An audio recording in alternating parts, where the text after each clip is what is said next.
Hey guys, Professor Bill, Comic Book University, and The Flash, issue number 23. Now, I'm on this because I'm continuing along after the Button story, which is the crossover between Batman and The Flash.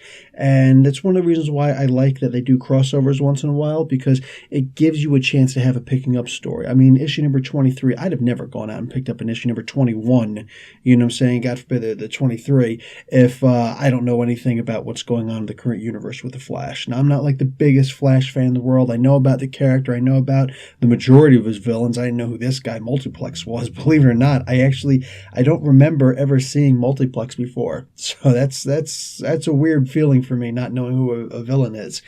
Regardless, yeah, this was an interesting comic. I'm not on because I haven't been reading the Flash Rebirth. I haven't. So I picked up with a Button. I'm going on now. Maybe you guys can help me out, fill in some details and comments below.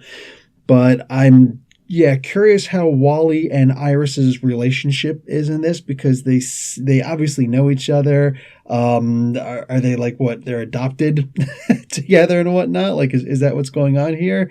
They're not regular brother and sister anymore. That's changed radically. Is what it is. But anyway, guys, we see the Flash is joined by the Green Lantern in this, and I love that because I know they always tried to push the Green Lantern and Green Arrow on us because they're both green.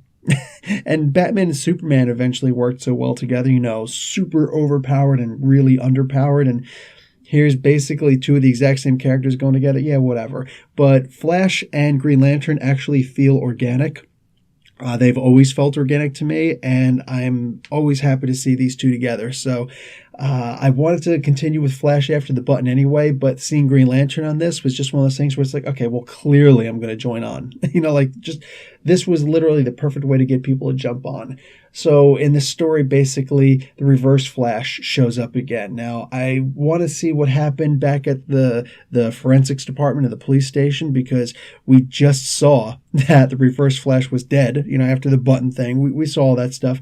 And I guess a little bit of hatred talking about Barry seems to have rekindled a spark inside of Eobard, and now he's awake and he's healed. We know that he can heal fast, all that good stuff, and now he's back and he's sitting in the living room. He does say something really interesting, though. We know there's only one Reverse Flash. No, there are actually multiple Reverse Flashes, and maybe Rebirth hasn't brought all of them back yet, but there's a lot of Reverse Flashes, just like there's a lot of regular Flashes. It's one of the reasons why I sometimes dip off of the comic for a while, because there's just too many Flashes going on.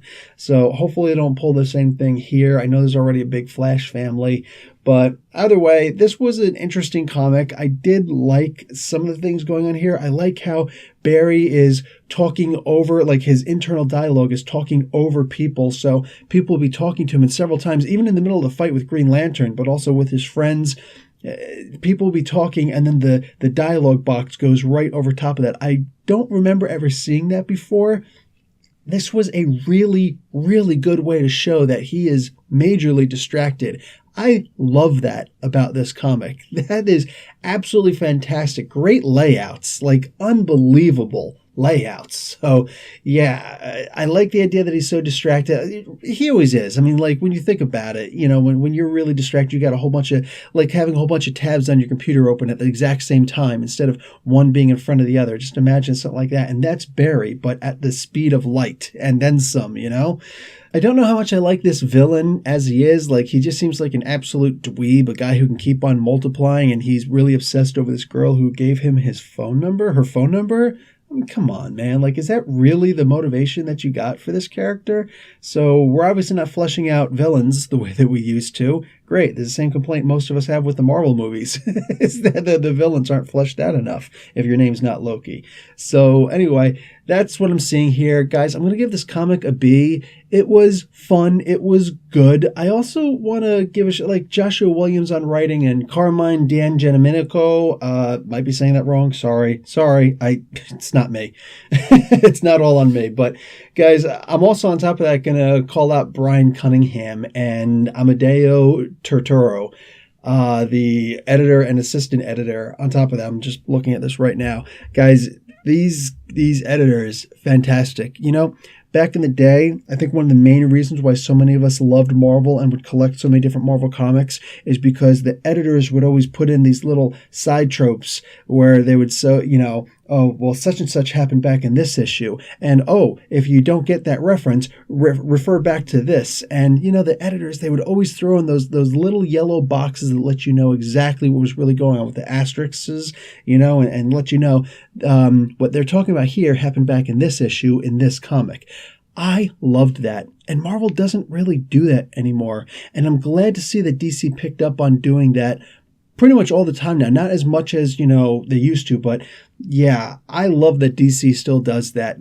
To me, that's one of the best because it makes me say, okay, cool. I know what comic to go back and pick up now. I know how to go back to my comic book store, or if it's older than 6 months, I could just jump online and you know, check out the app. And, you know, they've probably already got it on the app. So I can just look at it that way and, you know, hey, I'm paying for it anyway. So bang.